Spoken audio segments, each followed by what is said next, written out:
Excellent. All right, we'll get started. A brief introduction. Welcome, everyone. For those of you who don't know me, my name is Christine Neal. I'm the Program and Instructional Specialist, McHale. I'm very pleased to present to you today this online workshop, Engagement Strategies for Synchronous Live Learning, presented by Tamara Thompson, CEO of Mockingbird Education. Just an FYI, I first learned of Tamara and Mockingbird about maybe 2 months ago. I've been on several webinars.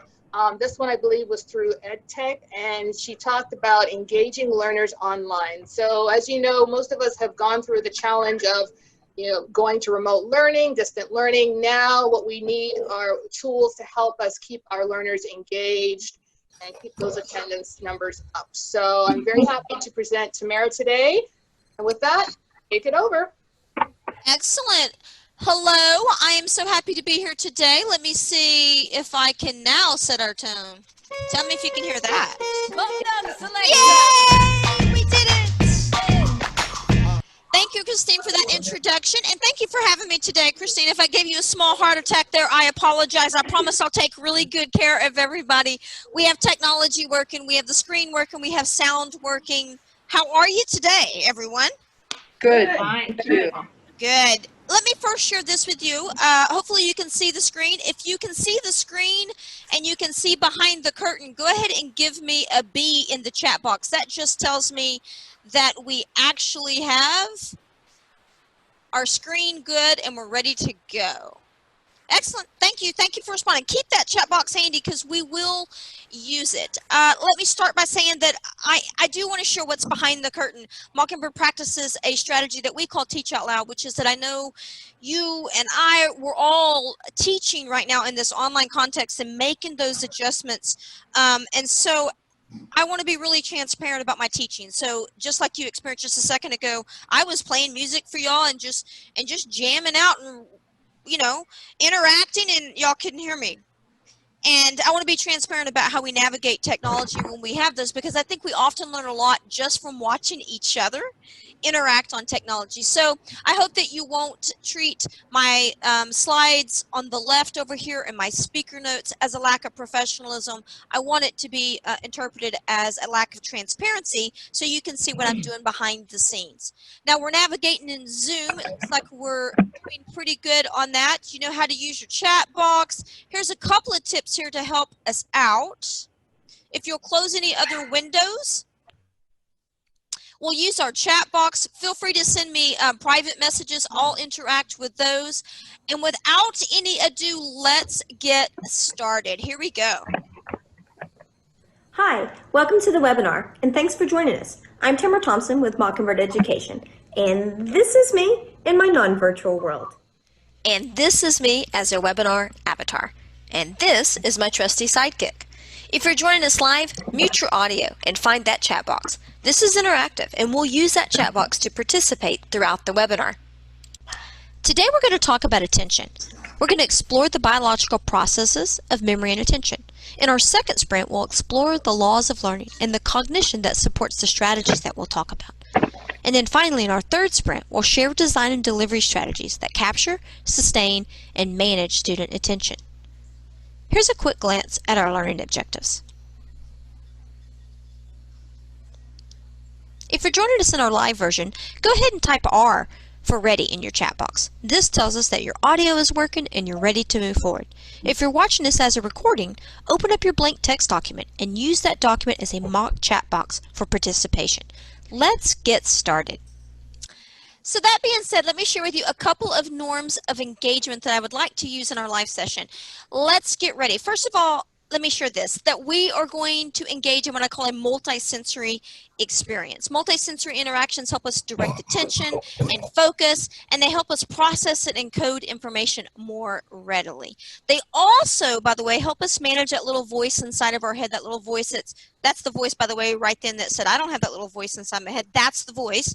It helps us manage that voice. You and I both know that our at-risk learners have that voice inside their head. And when we engage our voices and our hands in a keyboard, we can diminish and block that voice, which has a huge impact on motivation and success in a classroom. I will, if you haven't already, if you don't mind muting your audio, what I will do is we're still going to interact. We'll mostly interact through that chat box, but occasionally I will unmute us so that we can all engage as a group. And when I do that, I'll give you a mute warning so that you know that we're about to be in an environment where everyone's speaking. Let me start off by saying this as well, that the content that I'm going to share with you, I will be giving it to Christine so that you have access to the strategies and the big picture of the information today. And I share that with you just so, you know, hey, if you want to take some notes, great. But I don't want you to spend so much time thinking and writing those things down, because I promise I'll provide you with the information that you need. And then let me say this right here, that my goal is to not waste your time. I've been teaching for 20 years. My background's in cognition, which is struggles with and challenges with a lot of the same things that you are working with English as a secondary language in helping learners. My goal when you walk out of here, I know you've probably been on 1,000 webinars. My goal is that when you walk away from our workshop today, that you'll have some concrete tools that you can use in your classroom that can make a big difference in your live synchronous classrooms that you deliver. That being said, let's use our chat box. Here's the question. In your experience, if 10 students are in your online webinar, how many students will struggle with attention during that session? If you don't mind, go ahead and give me that number in your chat box. I'm going to play with our music a little bit as we do that. Yeah, thank you. And look at that chat box as... Yeah, Jill, I never have that many. Yeah, I know that some of us are working with those smaller groups. But look at the numbers that are coming across. So many of us are struggling really at high numbers with learners who are struggling with attention challenges when they come into a classroom. That's online. That's true for us even when we're not teaching online, right? But I think it's magnified when we're online. Now, here's my second question for you is, what's your plan? How confident are you in your facilitation skills for keeping learners engaged in an online learning program or in an online classroom? Is it A? Is it B? And thank you, Marianne. Yep, it's almost all of them, right? And I appreciate the responses. I appreciate you participating. And look at those responses as they come through. And I deeply appreciate the humility and the transparency in which you share. Look, man, I'm relying on 2 or 3 strategies. I think so many of us online is a reaction that we're trying to build our skill in really, really quickly. And that's what I want to do today, is share with you some of those things that we can do to build our skill in this context really quickly. Let me share this with you. This is important to understand when we look at at-risk learners. 20% of students have attention challenges, like legitimate biological attention challenges, meaning that their biology is impacted. That's 1 in 5. 25% of offenders, and I only mention offenders because they're a category of at-risk learners that we often work with, meet the criteria for attention deficit. But look at those last 2 statements, which I think are most important to us from a synchronous online perspective. It's students who are least prepared for education are the ones that fare worst in an online classroom. And then in your context of adding language barriers on top of that, you just magnified that problem.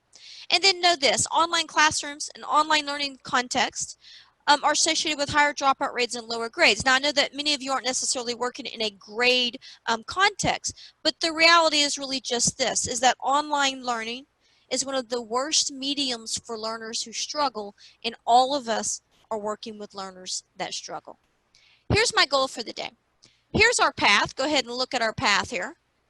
Our goal on our learning path is this right here. First, what I want to do is talk a little bit about the biological aspects of memory and its relationship to attention, because so much of online learning is really about attention. And attention challenges and memory challenges, because they go hand in hand, are really sisters. I want to share with you some of that basic information, because that basic information can make a really big difference in how we implement strategies in an online learning context. Second, I want to share with you some low lift and easy, what I call design and delivery strategies. And then in our third sprint, I'll share with you some design and delivery strategies that I call second tier. I think they're easy, but they require a little bit more intentionality on our part. Now, that being said, let me give you a little bit of introduction into who I am and how I approach this work, because the stuff that I want to share with you today is deeply embedded in the field of cognition and how Mockingbird approaches this work. Mockingbird Education studies the cognitive process of learning and how at-risk factors like attention challenges, language difficulties, academic gaps, self-helplessness, and low academic self-esteem impact the learning process. At its core, an educator's struggle with teaching at-risk learners is really a struggle of engagement. How do we keep at-risk learners psychologically, emotionally, and cognitively engaged? There's 70 years of research, 70 years, that indicate that at-risk factors have a negative impact on the learning process. How do we improve student learning experiences for at-risk learners that help our learners overcome these challenges and find learning success? As educators, we have to understand learner engagement. We have to understand the active process of learning. Learning is a biological, psychological, and social process. Learning is impacted by our biological processes of memory formation. Changes in attention, working memory, and long-term memory storage are real, and they play a significant role in learner comprehension. Learning is a psychological process. Lack of confidence, a little I learner mindset, psychologically impacts learning success and our ability to process and comprehend new information during learning. And finally, learning is a sociological process influenced by the relationships that we build with our peers, our teachers, and our learning community. These factors interact together and often have a cumulative impact on learning. How many of our learners lack not only the academic skills, but the confidence, the motivation, and the self-regulation skills to eagerly engage in learning? How many of our learners, even when they have these skills, resist participating and are reluctant to engage in class because of the cultural and social dynamics that influence them? Mockingbird Education is on a mission to improve learning experiences for at-risk students and to provide practical teaching solutions to help educators engage at-risk learners in their classroom. With the help of talented educators, over the course of 20 years, Mockingbird has organized solutions into an instructional approach that help educators understand how to integrate bio, psycho, and social teaching strategies into one interactive and holistic approach. We model what we teach, we approach our work with passion, and we pour that passion into training teachers and developing curriculum. We're excited you're joining us today, and we look forward to learning with you. If you're interested in our curriculum, our workshops, or our mission, reach us at our website at www.mockingburdeducation.com. Now, that being said, I share that introduction with you just to share with you that we approach this work from a research-based perspective, but also from a place of cognition. I study cognition, which is science of how we think and how we learn, and then I help programs and teachers translate that information into strategy. Now, we're going to get started with our very first sprint. A sprint is just a mini lesson. If you don't mind, go ahead and put a 1 in your chat box. That just stands for sprint 1. Yeah, let's get started. So we're going to talk about this biopsychosocial process of learning. Now, to do that, we really need to think about, okay, well, what is this cognitive process of learning? And the cognitive process of learning is this. It's how we perceive, it's how we process, it's how we comprehend, it's how we encode, retrieve, and apply information. At the end of the day, you and I will do a fabulous job teaching if we can solve this right here, right? If you and I can solve learner engagement, then what happens is memory is accessed, we store information more readily, and we're able to recall it more readily as well. Now I'm going to make a massively bold, huge statement. Here's a statement. Attention is the mousetrap of learning. Attention is the mousetrap of learning. And engagement, you and I working in a classroom of helping a learner think, process, so on and so forth information is really a relationship between 3 things. And I want to share with you what those 3 things are so they can set us up for the strategies that I want to share with you today. Now to do that, let's get ready. Go ahead and find you a blank piece of paper. When you have your blank piece of paper, say it with me, say got it. Go ahead and say that out loud, say got it. And if that feels strange to you, yeah, there you go. If that feels strange to you saying that out loud and maybe there's nobody else in the room, let me just share this. I'm just asking you to say it out loud. Got it. Got it. Bam, baby. Got it. Baby. Got it. Yeah, if we say that out loud, what it does is it reinforces the information in memory. It's also a great confidence technique. So don't think just because we're online with our learners and you're usually talking them through that psychology of learning that we would do it any differently in an online environment. Go ahead, have them say things out loud, just like you would do when you're in a regular classroom walking them through. Now let's do this. Go ahead and grab your piece of paper. You should have your piece of paper. We just said got it. And I'm going to give you about 30 seconds to draw this image to the best of your ability. Go ahead and take 30 seconds to draw that image. Now, let's talk about this. I want to break this diagram down for us because we're going to use this to help us really concrete some of the things that we can work with our learners when we're in this online learning environment. First of all, here's my picture. How's your picture look? Does your picture look good? Oh, come on, give me a 10 in the chat box, because here's the reality. No one can thank you, Melissa. I love it. That was really good, really good. Give me a 10 in the chat box, because we got to work on our confidence and motivation, right? Because no one can see your picture, so we might as well be superstars with it, right? Yeah, let's talk about this picture. Now, I'm going to give you a picture with a little more depth. Here's the picture. I'll give you a moment to look at that picture and process it. Now, I'm going to walk through the pieces of it. We'll walk through the pieces of it together, but I want to give you a moment to look at it.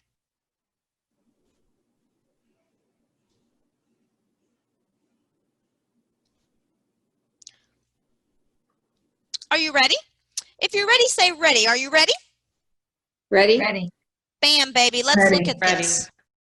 Ready. At the end of the day, when we are delivering new information, what we really want learners to do is to be able to remember what it is that they learned, so they can transfer it to a new situation, right? That's success for us. So let's talk about really quickly, I want to share with you a model of what happens in the brain, because we can take advantage of so many strategies that are about attention and sensory and working memory. We'll put all those labels aside in a minute, but let's look at the process. First of all, memory and engagement begins right here in sensory memory. So say it with me out loud. Say sensory memory. Sensory memory. And the question is, what is sensory memory? Give me a question mark in your chat box. So here's what sensory memory is. Sensory memory is the input and perceptions that you and I are absorbing from our environment. It's visual, it's auditory, it's kinesthetic. And this takes place right here in the back portion of our brain and what we call the reticular activating system. And that system just prioritizes sensory information. And that's really what attention is. Say it with me, say attention. Attention is just that filtering and processing of sensory information. Now, let me give you that more specifically. Attention is that ability to focus on discrete information while ignoring other information. And that's really what our learners struggle with, right? Is that attention is a filter. It's taken in this sensory information. And the goal is to be able to filter out what's important from what isn't important. So that brings us to this law right here. Say it with me, say the law of mousetrap. The law of mousetrap. The law of mousetrap is this, is that there's no attention, there is no comprehension. That's like an end of story, I say. No attention, no comprehension. And here's why. Attention determines what we process and therefore what we encode in memory. Now, I know that we know that, but we spend so much time sometimes thinking about the content of what you and I are trying to teach that we don't focus enough on attention, which is the process upon which we even take in the information. So go ahead on your diagram, write sensory memory up here at the top, and write attention next to your filter. And then when you're ready for me to move forward, go ahead and give me an R in that chat box. Yes, thank you. Thank you for participating. So we're labeling sensory memory and attention. So attention is what we decide to pay attention to when we're in a classroom. So sensory memory is filtered by attention, and that filtering of information goes down here to working memory. Now go ahead and put a WM in your chat box. That stands for working memory. Okay. Yeah, say it with me out loud. I love it. Say working memory. Working memory. So go ahead and ask the question. Say, what is working memory? What is working memory? Well, thank you for asking. Working memory is the location of where we process that incoming information. It's the processing center of the brain. It's the processing center of the brain. And here's what happens there. It's working memory is where we find that meaning. It's where we go, oh, what does this mean? And how do I know this? And what's this about? And the interesting thing about working memory is that it's not only taking in that new information, but it's making decisions based on what it's pulling up from long-term memory. So it's filtering this way, and it's filtering this way, so to speak, and then all of that processing happens right here. So it's pulling up information from long-term memory all the time to go, oh, okay, does this make sense? What do I already know about this? Now, here's the interesting thing. The second interesting thing I would say about working memory is that it's limited. Say it when we say working memory is limited. Working memory is limited. It's limited, which means this. I like to think of it like a frying pan. I like to think of it like a frying pan because it demonstrates that limitation of working memory. If you put too much information in here, in our working memory, it requires too much energy to kind of air quote cook it up. So our goal all the time is to do what I say called reduce the cognitive load. Is to reduce the cognitive load. Here's what happens when we reduce the cognitive load. It helps us remember stuff faster when we reduce the cognitive load. Now, you work in a very specific situation because you're helping learners with language difficulty, right? So they're often having to translate something in their native language, then flip it back into the language that they're still working on. That eats up massive amounts of working memory space. So just like how you would cut up potatoes, right, to put them in a frying pan so that you could cook those potatoes faster, the same thing is true to information. Now think about that for just a second. If we cut up information into bite-sized pieces, that makes it easier to digest. Now I know we know this intuitively, but I want to be really specific about it because there's strategies we can use to reduce the cognitive load, both in person and online. Say it when we say reduce the cognitive load. Reduce the cognitive load. Yeah, thank you for saying it with me. And by the way, that's an example of one of the strategies that we can use. Saying stuff out loud reduces the cognitive load. And I know that sounds so simple, but it's a double for us because not only does it reduce the cognitive load and help us process better and faster, but it also is a confidence builder when you say and own information by putting it out loud. That's a really important part of it. So go ahead and label working memory on your diagram. And when you've labeled it, go ahead and give me an L in the chat box. That just tells me, hey, I've labeled it. Bam, baby, let's move forward. There you go. Thank you. Thank you for participating. Now, I know that you're doing multiple things at the same time. You're writing, you're looking at the screen, and you're also using your keyboard. You're doing we're doing a fabulous job. So, let's stop here for just a second. We're going to do what's called a flash review. Here's what a flash review is. A flash review is just exactly in response to cognitive load, which is sometimes we need to stop and review the information that we just did because it helps us put it into memory. Now go ahead and look at your diagram and see if you can put in your own words the relationship between attention, sensory memory, working memory, and long-term memory. I'll give you a moment to do it, and then I will do it afterwards. But let's take just a moment to do that.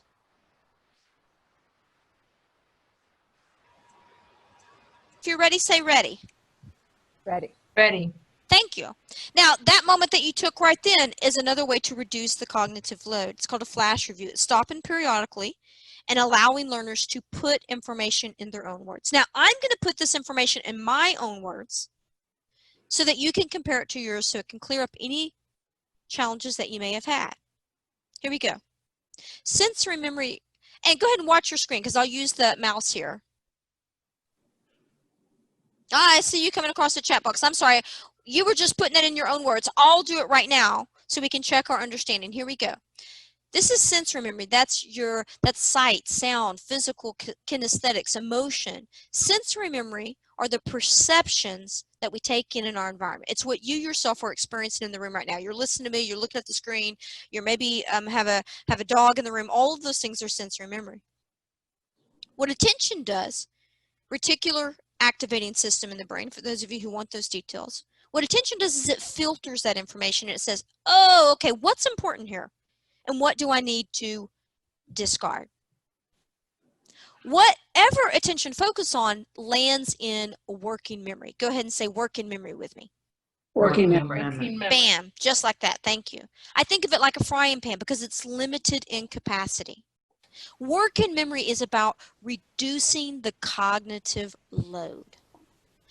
Working memory takes in this information right here and also information from long-term memory to find meaning. And the secret to engagement and attention and truly even memory formation is this relationship right here. Watch this. Sensory memory, attention, and working memory. I like to think of it like a cognitive, I call it the cognitive triangle.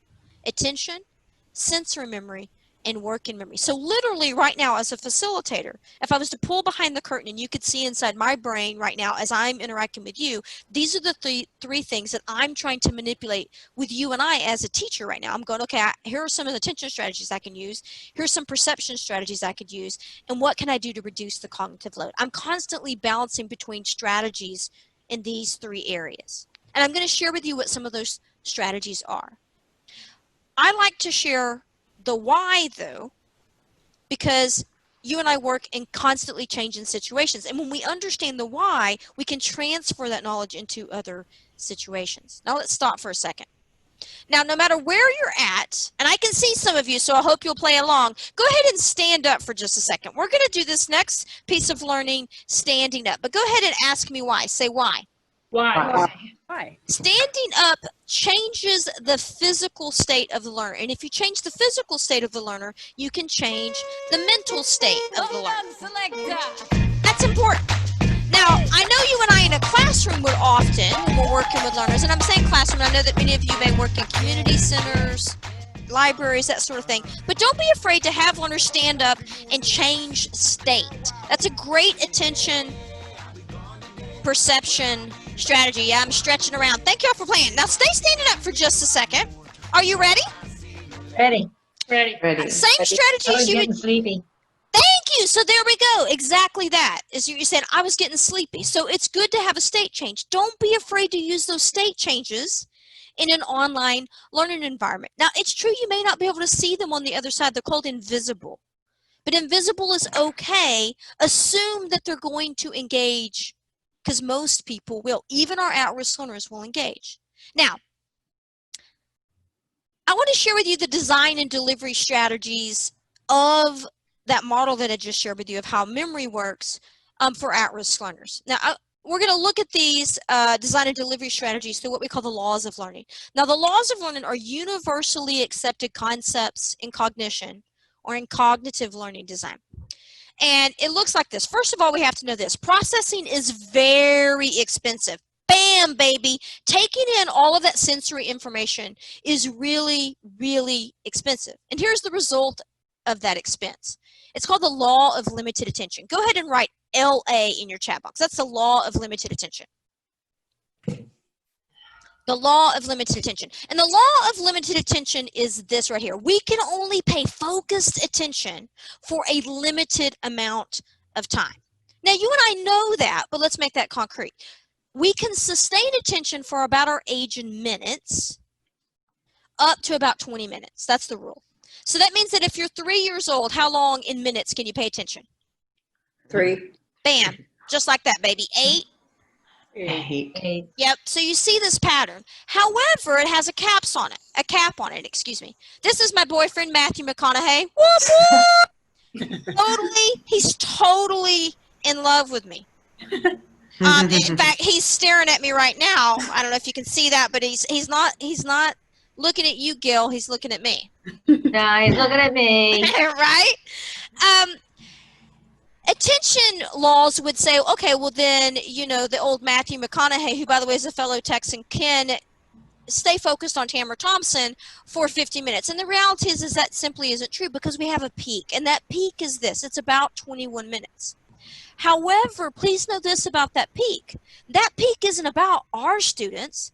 That type of research was done in a college classroom where students had sleep and no stress and all of those conditions. So my question for you is, how long do you think our learners can pay attention in a face-to-face classroom before attention starts to struggle? What do you think that number is? 10. Yeah, thank you for playing 10. Yeah.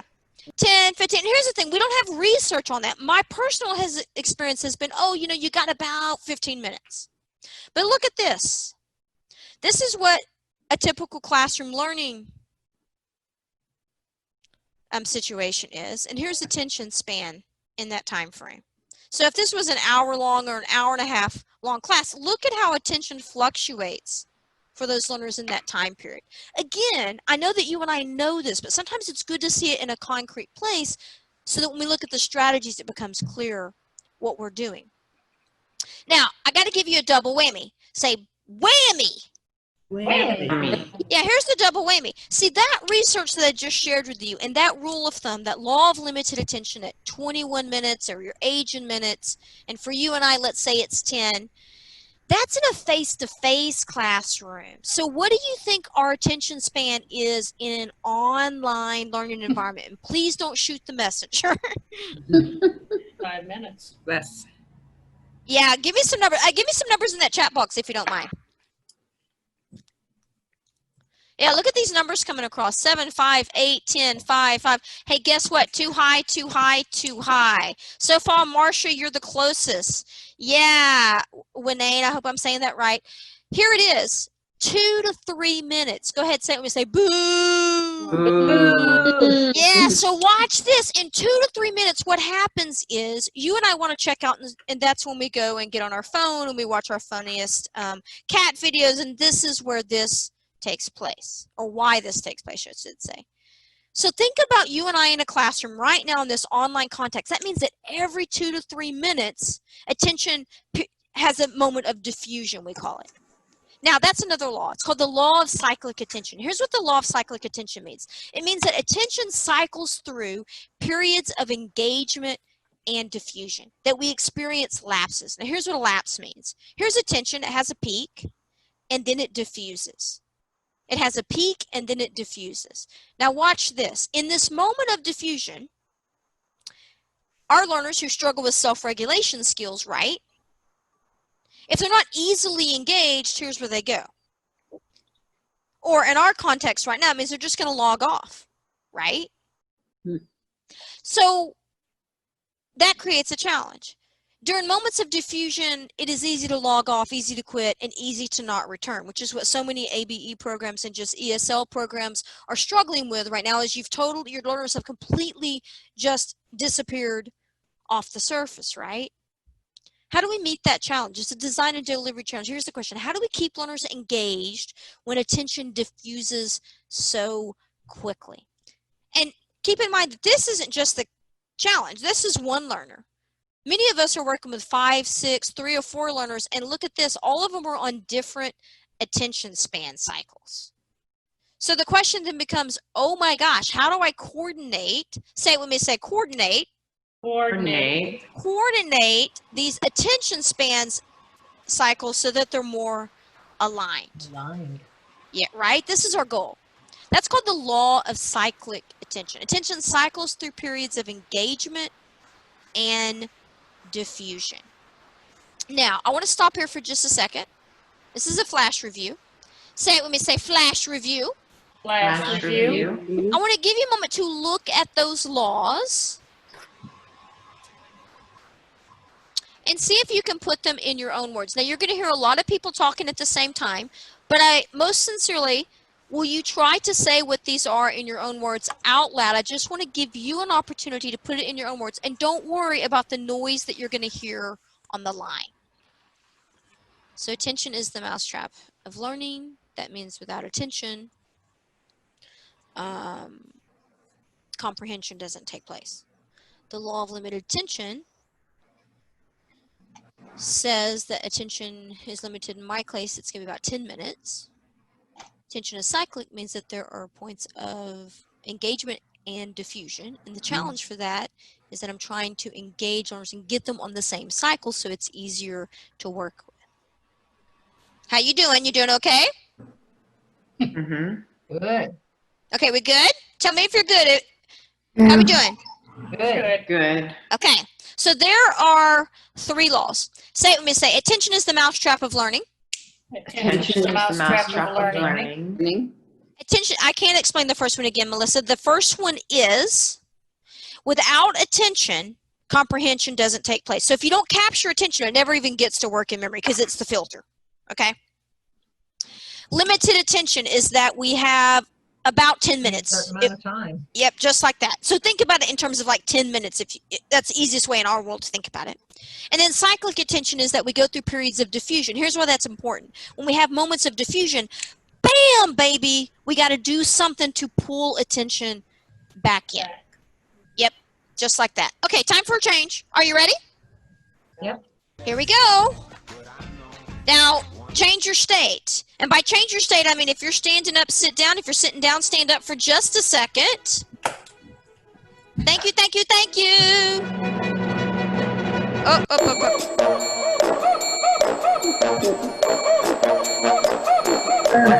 Take yourself for a second. Take a stretch.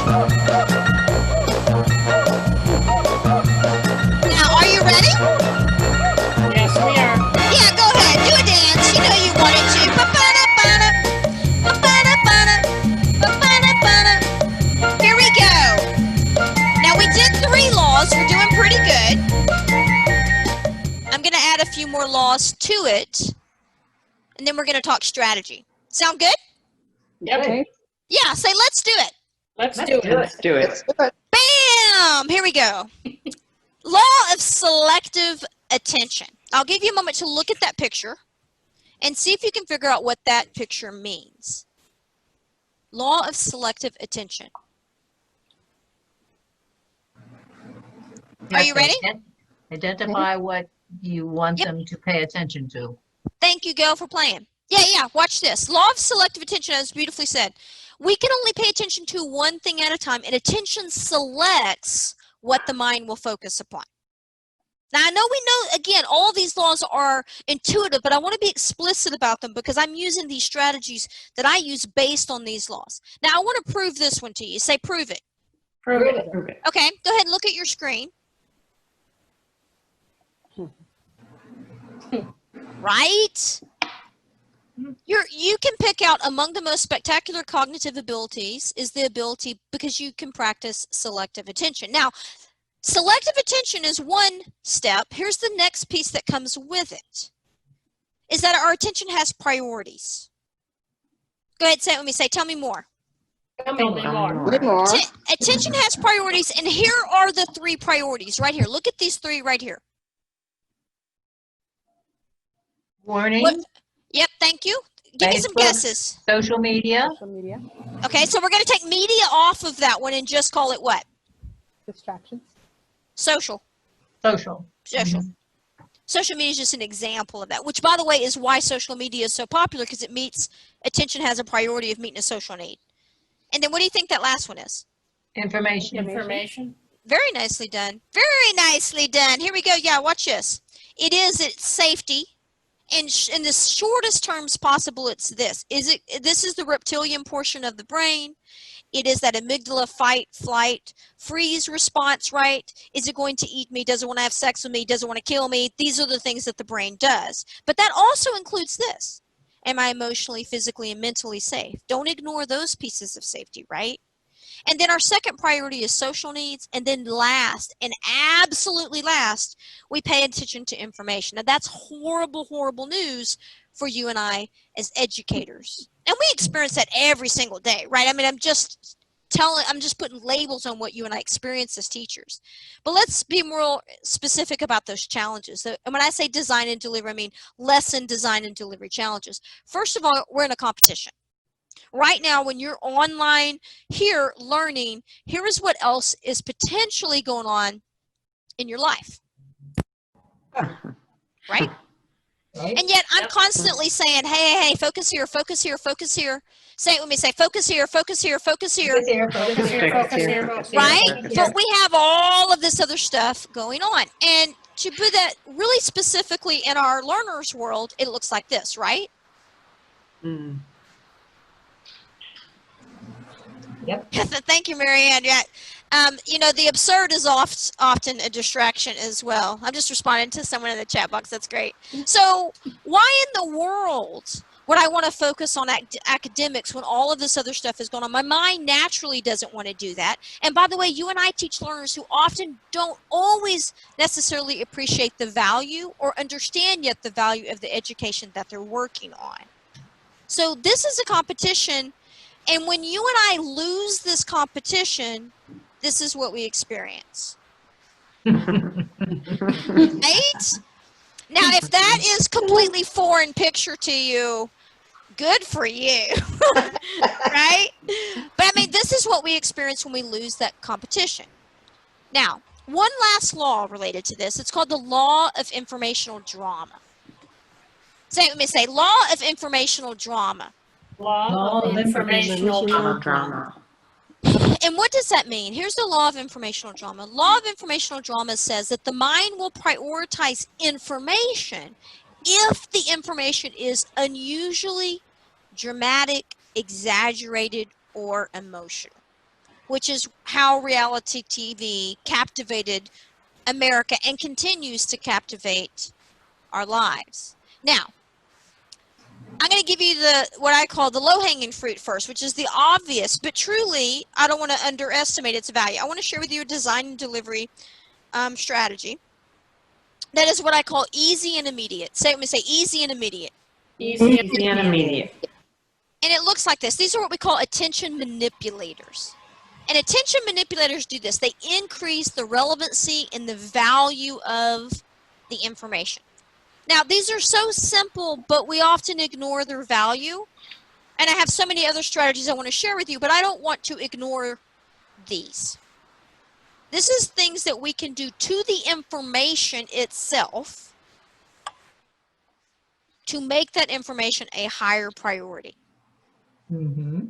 Right? Now, in your chat box, from a 1 to a 10, give me the number, 10 being highest, 1 being not so much, of how often you think about these things when you're teaching.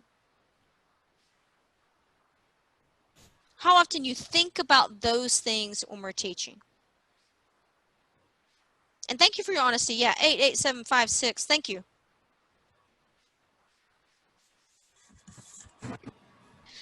And here's the reality of these things right here, is that they are incredibly simple. I would never say they're not simple, but simple isn't easy. Right? Simple isn't easy. Now, let's stop here for just a second. What do you think's coming up right here? What's coming up?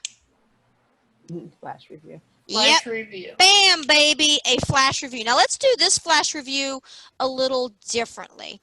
Let me pull this over here on my screen. And let me share with you this flash review.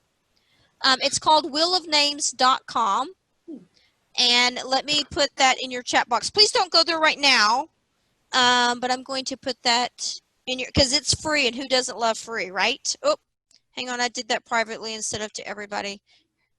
Here it comes. Here it comes. Wheelofnames.com. There's the, so watch this. I'm going to spin the wheel. Are you ready? Here it goes. I love to use this in an online environment. It works really well.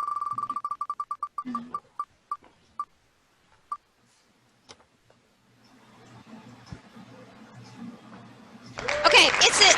Attention is the mousetrap of learning. What does that mean? You have to get attention for people to learn anything.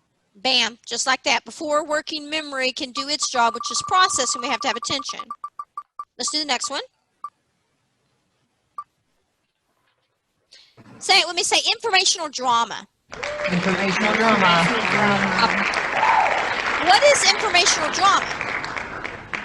Make it interesting, exaggerate. Yep, and it will increase the priority of the information. Nice job. Here we go.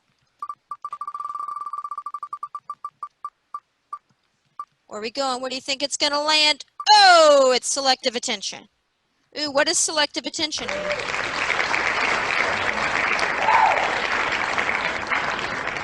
What the learner wants to focus on.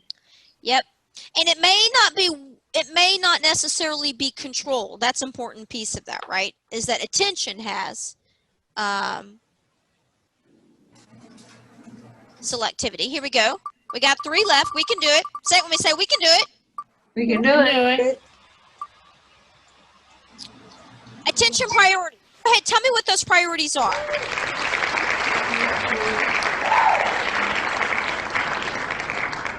Safety, social, Safety, information. social information. Yeah, say it when we say safety, Safety, social, social, and information. information. And informational drama is what will increase information to a higher priority, right? Right. Okay. If you're okay with that, say okay with that. Okay with that. Okay with that. Okay. So here we go. Now we got 2.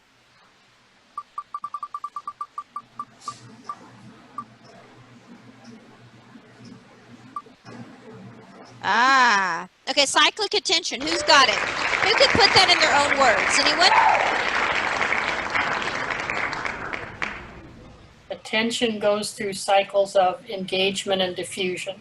Just like that. Mhm. And our goal is that when we diffuse is to bam, baby, to pop that attention back up, right? And then that last one is limited attention, which is what? Our attention span is about 10 minutes. Yep, just like that. Now, 2 to 3 online. 2 to 3 online. Thank you. Now, watch this. So time for a change, but we're going to do a different kind of change now. If you're sitting, make that adjustment however you would like to make that adjustment. And I'm going to put a link in our chat box. And this link is going to take you to, it'll open up a new window on your screen. You'll be able to see that new window and yet hear my voice at the same time. Okay, so go ahead and go to that link, and I am going to do the same thing. And tell me when you're there. I'm there. Okay, thank you. Thank you for telling me. Okay, so on this screen, here's what you got. These are, how do these laws impact instruction for at-risk learners? I want to give you a second to just process, right? Because what you've been doing so far is processing and comparing it to your own information. And I want to pause for just a, because we're going to move into strategy. But before we move into strategy, I want to give you a moment to think about these laws. So this is called Padlet, which is a discussion board.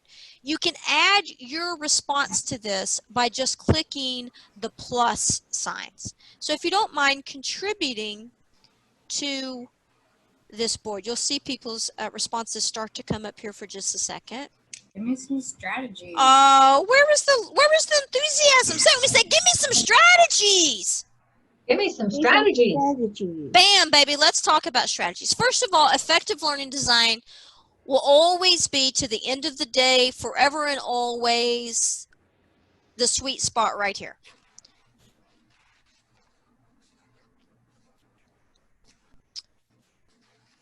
That being said, let's look at this right here. The sweet spot will always be the interaction between attention, which is filtering information, magnifying or manipulating their perceptions so that they're more valuable to attention, and reducing information so that it's easier to process. It's always a balance between these right here.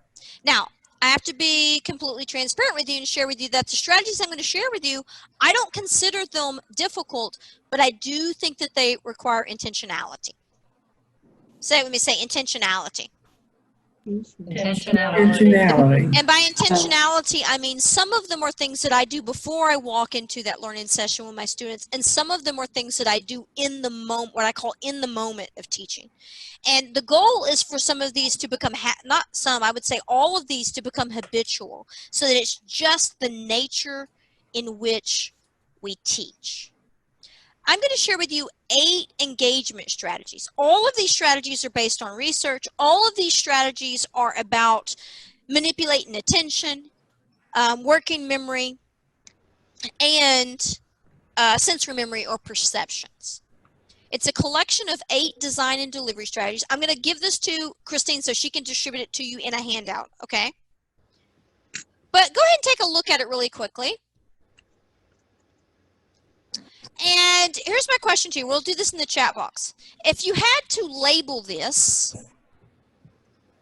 give me the numbers of the ones that you think you could label, that you would feel, you know, I'm kind of confident that I could label it. Give me the numbers of the ones that you feel like you might could label.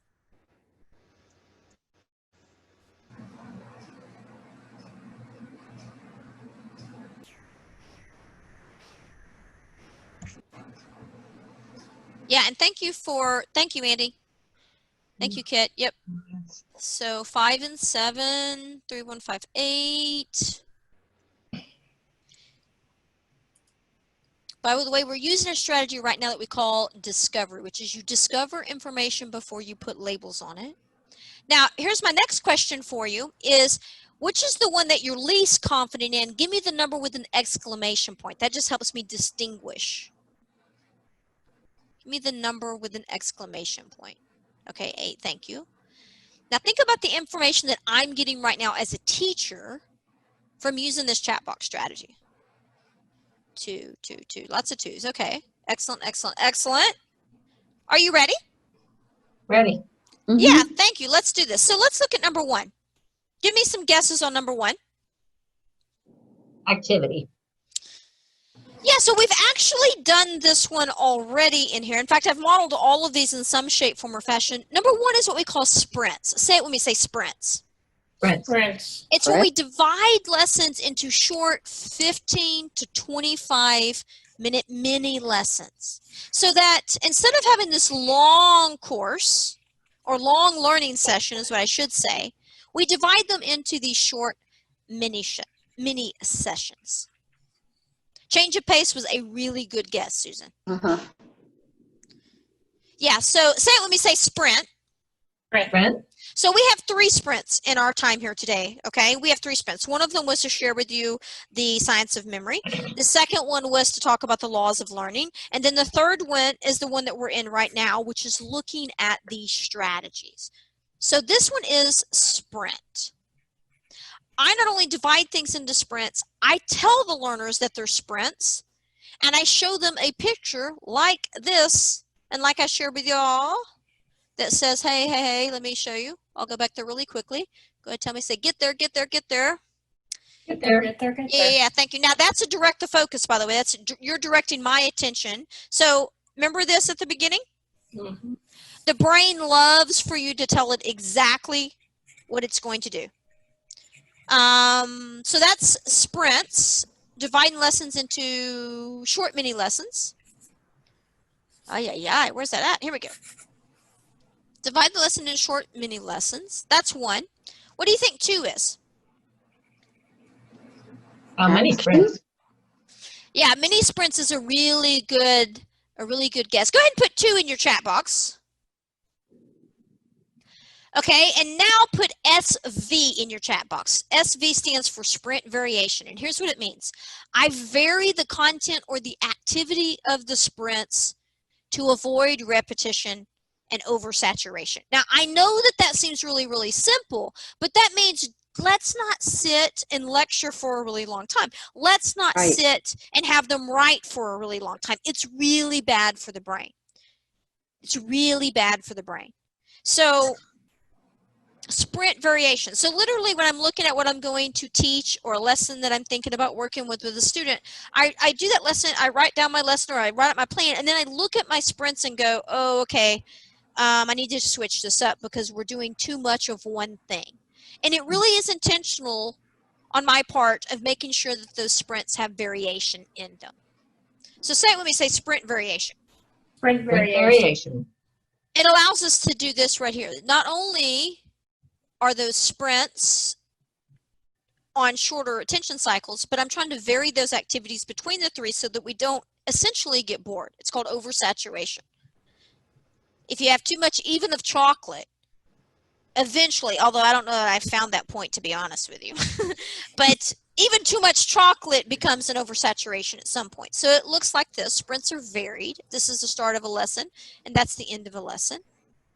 So first we have sprints. Say it when we say sprint. Sprint. Two is sprint variation. Sprint variation. What do you think 3 is?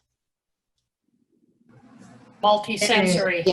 Multisensory is a beautiful guess and is pretty much, and thank you, Susan, you hit it too, tap into the different senses. It is, I use signals. It is multisensory, but let me add another layer to it. I use signals to cue information. And those signals are multisensory signals, meaning that I'll say this out loud. Your breakdown of picture, you'll see that we're using imagery a lot. And then that physical stand up, sit down, those type of things.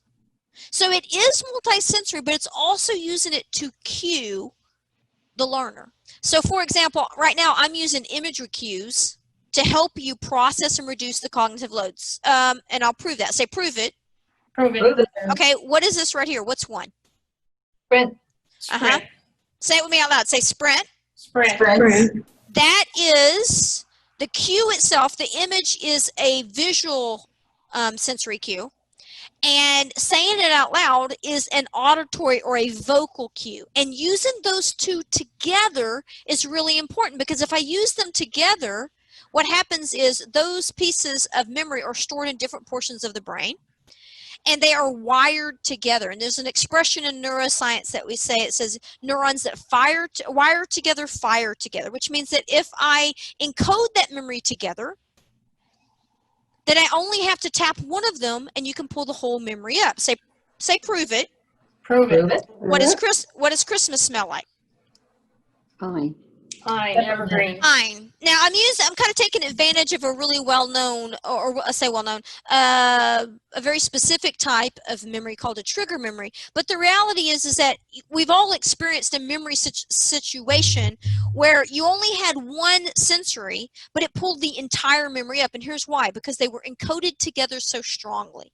So for example, every time I see glass doorknobs, I can remember being in my grandmother's house and smelling those mothballs that were in her house. Why? Because the glass doorknobs and the mothballs were wired together in my learning. That's also true in this type of learning. So that when we use imagery cues and we say it out loud, that increases the encoding and our ability to pull that information up. So let's do that. Say sensory cues. Sensory cues. As we say it, go ahead and look at the image. Say it when we say sensory cues. Sensory cues. In its simplest form, that's really, really important. And let me add also, because you're English and working with language, is that imagery is the universal language. It crosses all barriers. Language, education, it's the biggest cognitive reducer. Mockingbird is not an ESL specialist at all, but so much of ESL strategies overlap into good cognition that we use a lot of the same things in our field, right? But that's an important element, is that imagery is the universal language. When I taught in inner city schools, I taught in Austin, very, very large Hispanic population, and I had learners who did not speak good English, and I speak no Spanish, and yet I was still able to help them pass the biology into course exam in the state of Texas. That was an important exam for us, really using imagery as the main vehicle for teaching, because it is a universal language, and it helped them not have to translate things so quickly back and forth into two different languages, right? This one will be huge for you. This one right here, I'm sorry. Sensory cues and thinking about imagery. Now, what do you think this one is? What's 4? Go ahead and write 4 in your chat box. Yeah, 4 is flash reviews. Oh. Yeah, flash reviews. So here's the beautiful thing, is that if you design things well and you're using those callbacks and you start to use imagery, then anytime you do a flash review, you already have the sensory cues there to help you do the flash review. A flash review is just this: it's stopping periodically and using sensory cues to help learners process, reflect, rehearse, right, and articulate complex information. And please hear me say this part too. Articulate complex information. Because if we do not have an opportunity to put information in our own words, we don't own it. Now, you and I know that's true, but how often do we use that in teaching? If you don't have an opportunity to put information in your own words, you don't own that information. So here's some examples of some of the flash reviews that we did in here, right? Do you know how many flash reviews we've already done here? 4. Yeah, I think we're on 3 or 4. And watch this. I got to tell you the psychology of this, because the psychology is so important when you're working with a learner who's at risk. Every time you do a flash review and you're having learners repeat information out loud, let me say limited attention. Limited attention. Even though that's superficial, and by superficial I mean we're not doing complex depth of learning right here. I'm keeping you engaged and helping you boost your confidence. And those things help us with persistence, which will then allow me to teach with more depth because I can keep you engaged. So flash reviews are not just about content. They are also about confidence. They're not just about content. They're also about confidence. Now, I want to stop for just a second there to give you a moment to process that, because I can even see on your faces on the Zoom, see people processing that and like going, oh, yeah. I mean, because we know that intuitively, right? Can you put flash review in your own words? I want to give you a moment to say that. You can say it out loud. You can say it in your head. Please know that you may hear people talking. I'm going to model it because I always do. Flash reviews are when we stop and we consolidate information. Say what we think we heard. Say what we think we heard in our own words. And our own words. Thank you so much for being open to that process.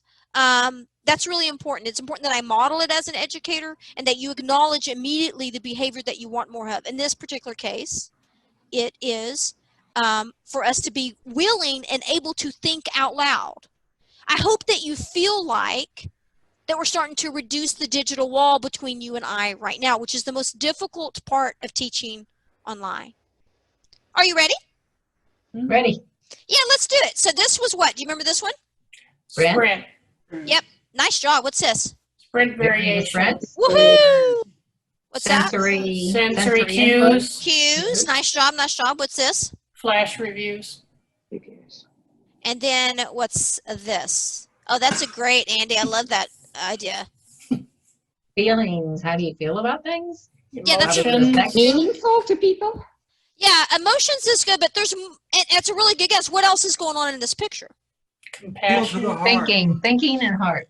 Thinking. Yeah. So watch this. This is what we call state changes. Say it with me. Say state changes. State change. That's a really, really important one. All of these strategies I'm sharing with you, by the way, are both face-to-face and online instruction.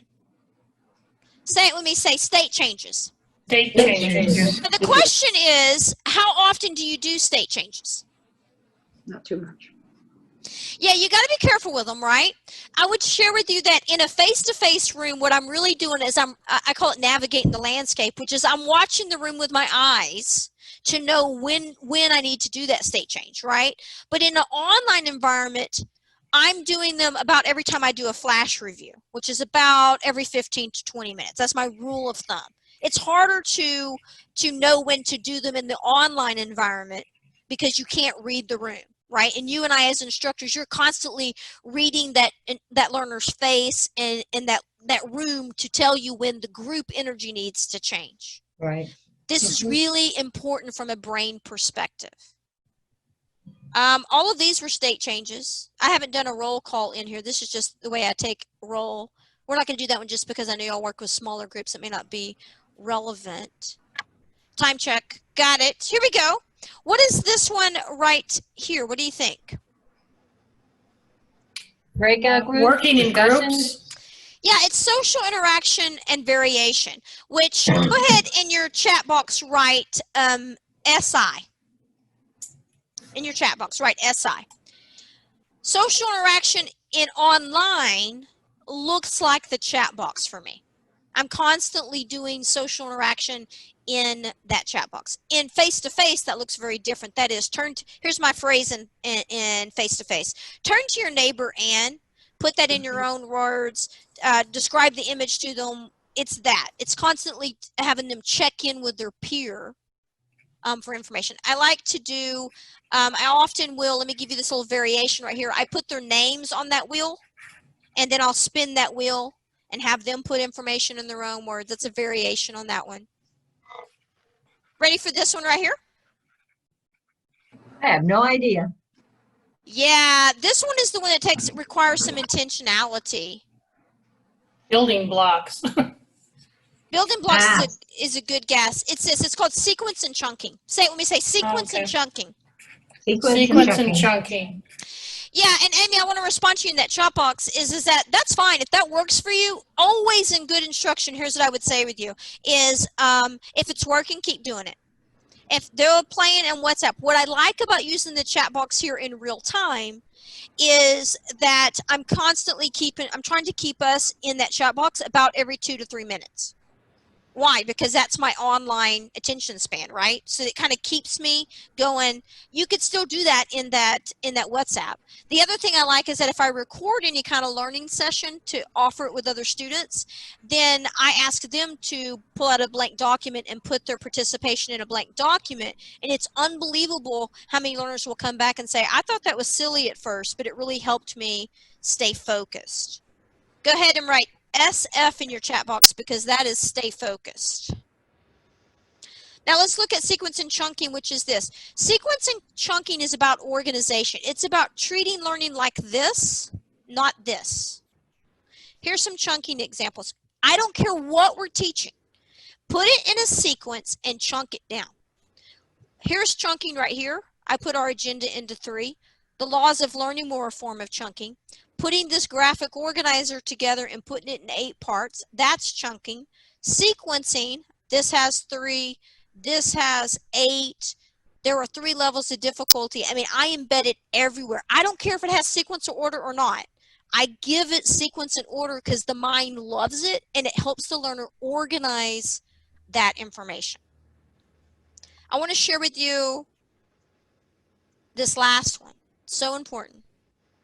What do you think this last one is? Reflection and time to think.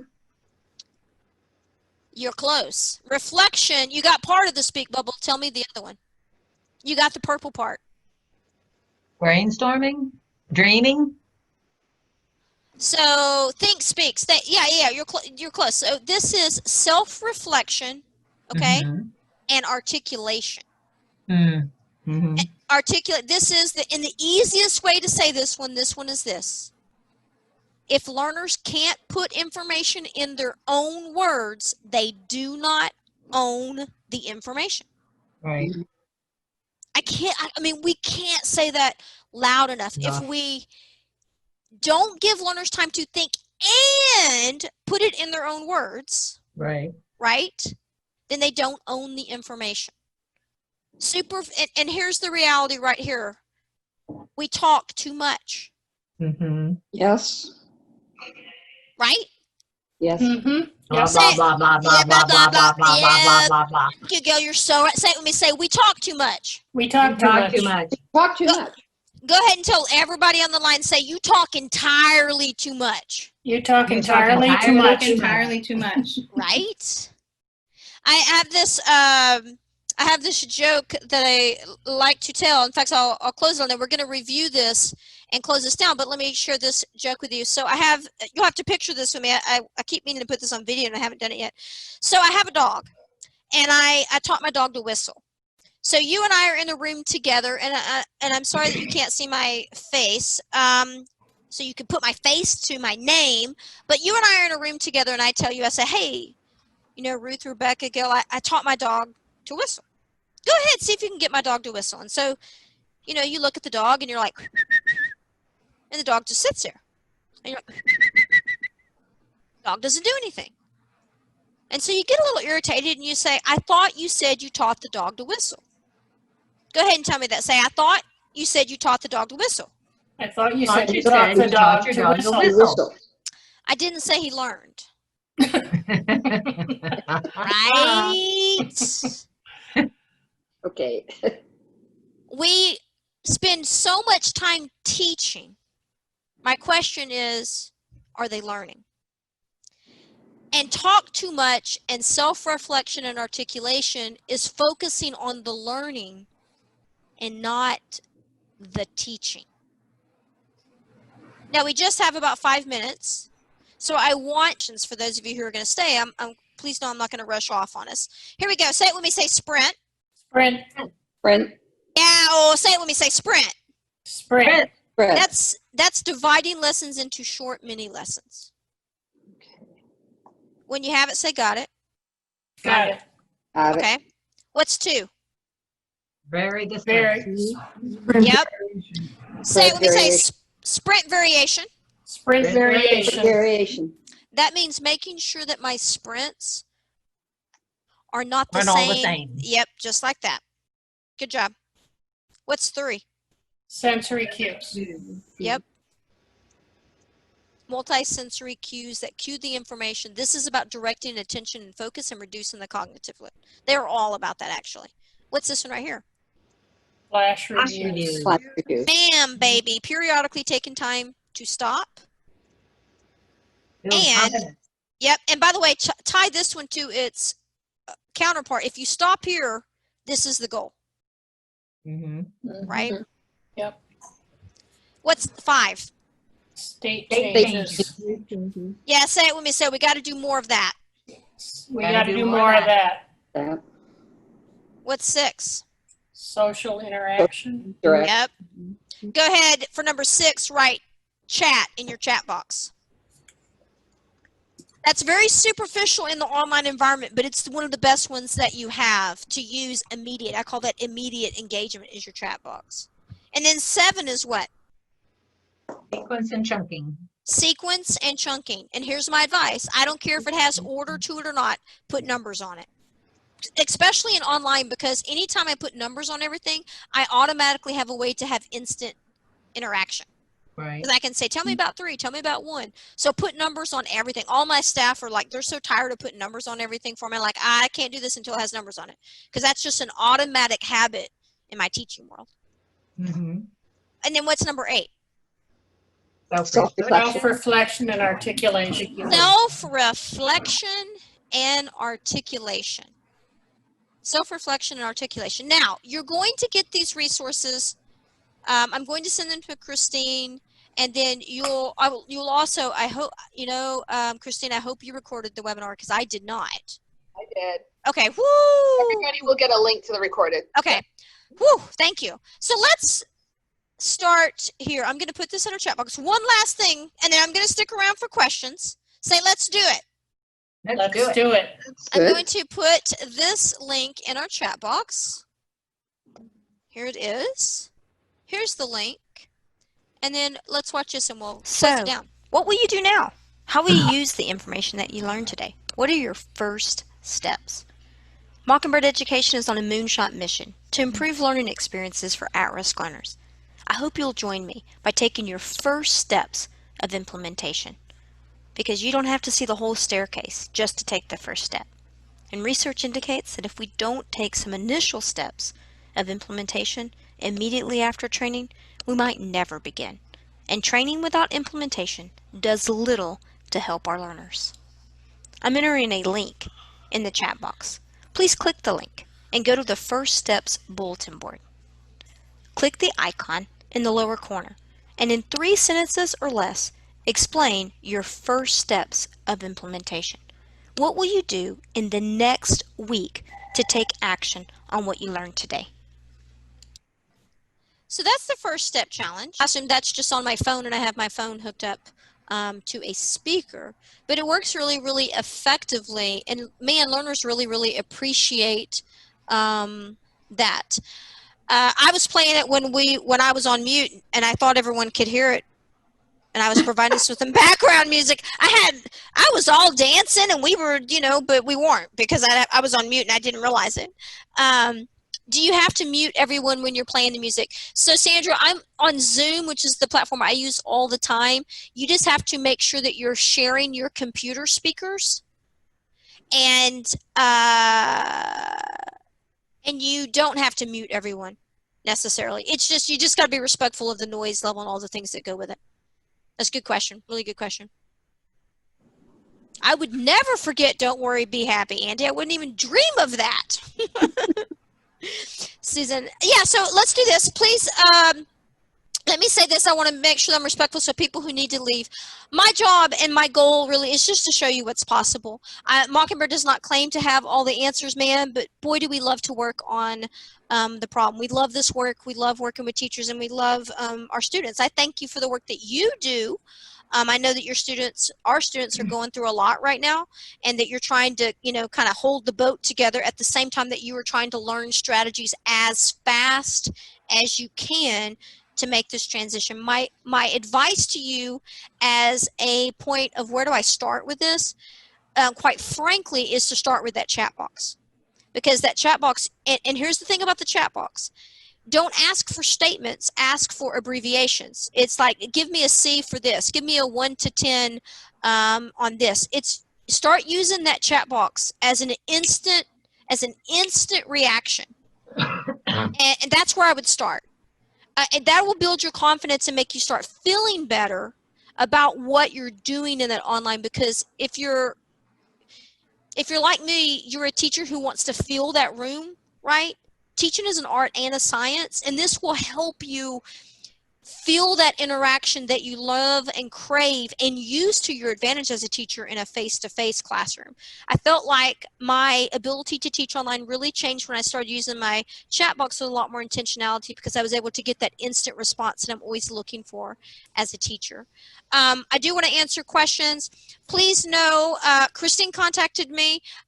We're here. Like, Mockingbird has curriculum for integrated education and training. We do online webinars. We have a great online series on teaching online that combines a framework for teaching online with asynchronous learning, with building community. We have instructional workshops, all of that.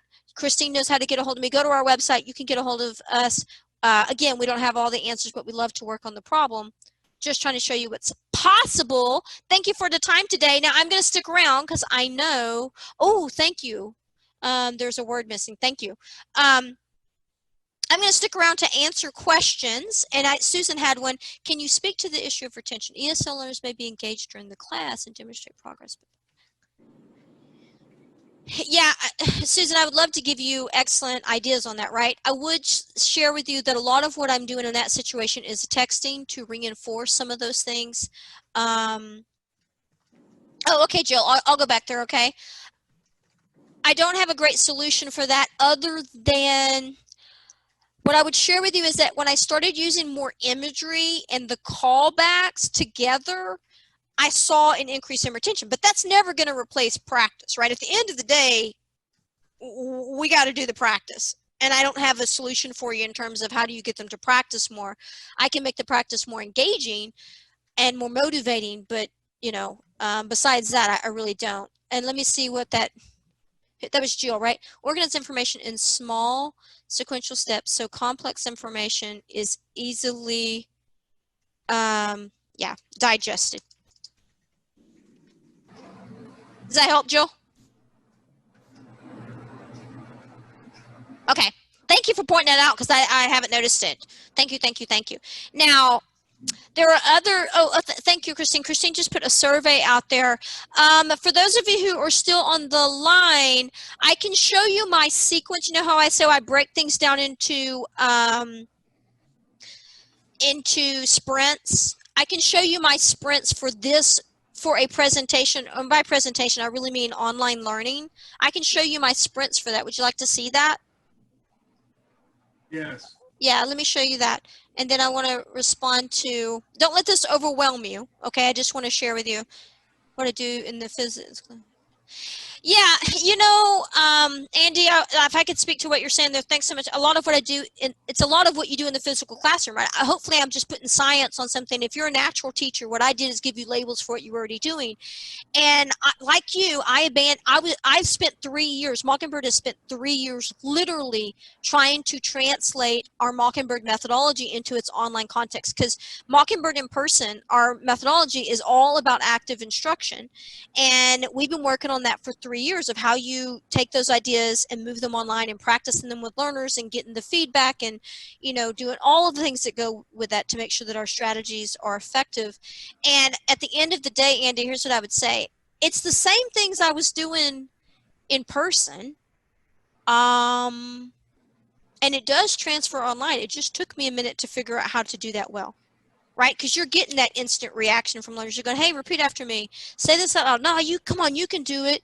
We're doing all that in the classroom. We're just struggling with how we translate it into online. And at the end of the day, what I'd say with you, it's pretty much the same thing. You just got to be a little bit more thoughtful about how you do it. Let me give you this. Thank you, Sandra. Let me share with you this formula really quickly. This is how I organize everything that I do online. And a couple of these are things that we often forget. I always do housekeeping. And by housekeeping, I mean, here's Zoom, here's the chat box, here's where you need to do your housekeeping. Shut your other windows down. I have a housekeeping slide. I use it every single time because you're helping learners navigate the technology. And by the way, this helps you too. I always do the norms.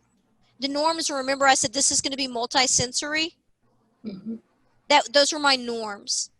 I have and then I do my agenda. My agenda is always broken down into, I break all of my online stuff down into 3 things. We're going to do 3 things today, and I force whatever 3 things we're doing into those 3 mini sprints. I always do some sort of type of enrollment, and enrollment in this case doesn't mean adding students, it means creating some curiosity and engagement. I do something to enroll them in the lesson. Here we used memory formation as an enrollment. Then I teach a sprint. Usually it's to provide some sort of common knowledge. These 2 were combined here. This was memory. They practice or model that. They apply it. So this is what I call the entrance ramp. Don't think that these all have the same weight. These are all little bitty sprints.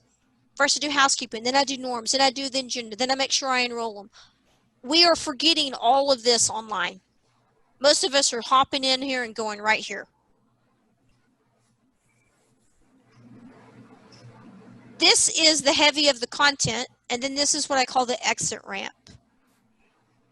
And by the exit ramp, I mean, okay, here's what we're doing next. Here's what you need to do by the next time we come. Housekeeping, sometimes these 2 are related. And then I end with questions. I always end with questions to be respectful of other people's time who need to come in and out. This is the format that I follow online. And then you'll see up here my transitions. Those happen here, here, here, wherever I need them to in between those sprints. Now, for those of you who look at that and go, wow, like that's a lot of formula for teaching, I would say it is. It served me really well.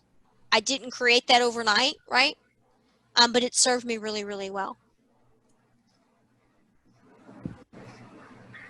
Yeah, that's good, Amy. I like that. I like that strategy. She starts her class with a review of the past lesson and then go over the agenda. The review of the past lesson is a great way to start because hopefully what we can do there is build confidence and pull people in who might have been missing and all the things that go with that, right? And then also, yeah, it's so different when you don't see your students' faces at times and they can mute themselves. It's so different. And it is because, Amy, you can't control the medium, right? In a classroom, in Mockingbird, it looks different even for us in a classroom at some level because I call it, I mentioned earlier, navigate the landscape, which means I'm constantly looking at their faces and watching those expressions to go, do they have it? Do they got it? That sort of thing, right? And you don't have access to that in online. What I would recommend is using that chat box to get the interaction going. It helps you as much as it helps them. I really like using manipulatives and other hands-on learning with my rank beginners. Any suggestions? I do have some suggestions, and we didn't do this one in here, but I would say that so you have instant response is chat box. Instant response is chat box. So I'm going to do the 1 to 10. Tell me 1 to 10. Tell me ABC. And then, you know, the things that you saw me demonstrating here in terms of, you know, write SV in the chat box. That's instant interaction. And then I use, let me show you, we didn't do it here, but we could have. On this right here, I will often have them draw something and then email it to me. And when I present on a screen like this, I always show my whole screen so that I can move my stuff over here. So I'll have them email it to me, and then I'll just pull that over here in this box. So easy, so helpful, so obvious, but we're just not thinking about those things. Because here's the reality is that sometimes you need them to write, right? You want them to write something down, but you and I don't want to take the time to put it in the chat box. That takes too long, or you know, fill in the blank on the reason. I will often have them draw the picture or write something down on paper, and then they take a picture of it with their phone and they send it to me. I can sometimes continue to teach forward, meaning move forward, and then I'll just pull them over from my email and comment on it. Because the two questions that we should always have online is, how do I get instant interaction? That's chat box. And then how do I do long interaction, or what I call slow interaction, which is just that takes a little bit longer time. It's have them write it down on paper, take a picture of it, send it to your email. Yes, I like that too, Rebecca. That's really good. Have them hold their picture or the sentence up to the screen, and it works pretty well. That's really good as well. And Melissa had done that earlier in here when you have less people in the room, right? Yeah, that's a great idea. I love that one. Other ideas or anything on that? That's a good one.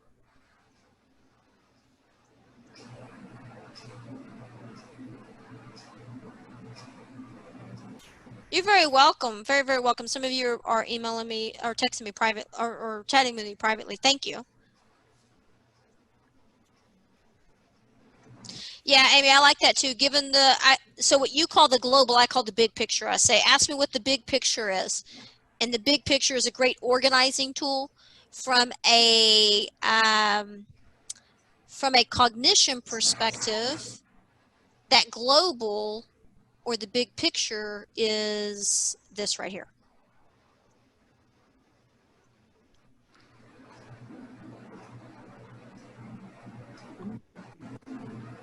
I have a question with Padlet. Yes. I got distracted with the phones ringing while you were doing that. You're part. okay. You're okay. So do you have it set up beforehand, and then you have a link, and you put the link, it's all ready to go, and you put it in the chat box, and then they click on that? Yep. Yep. And then to help myself out, Sandra, let me show you. Yes, so that's exactly what I do. And then look at this. And I would recommend, oh, I don't have it on here. Hang on. Super fast. Let me get it. So usually on my, yep, here's one. Give me a second here. Here's that behind the scene. Looky there. So I have a facilitation checklist at the beginning of, so I'm going to navigate personally everything on PowerPoint. Okay, that's just my medium of how I communicate. And I put, see, Padlet, Wheel of Names. I put my links on my slides or whatever.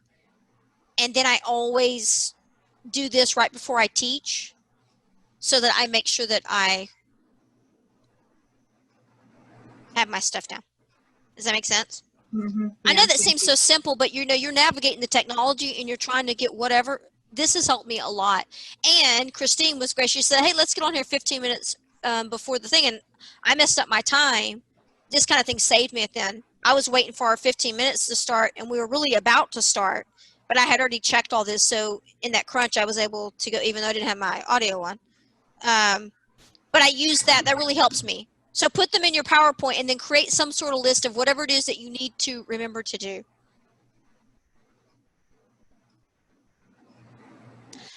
Thank you. Thank you. I am from Dallas. San Antonio, that's where you go when you like a lot of heat and humidity. Not that we don't do that in Dallas too. And not that you guys don't do that if you're in that DC area, because man, y'all can do some heat and humidity too. I'll stop right there. Christine, I know that I want to be respectful of everyone's time. Thank you so much, everyone. I appreciate, I know that this is like the end of the day for many of you after you have either already taught or you're about to go into some teaching. And I appreciate that dedication. Now your mind's full of all this cognitive overload. Now you got to go teach other people. Boy, that's a lot, right? Well, thank you very much. Thank you very much. Thank you.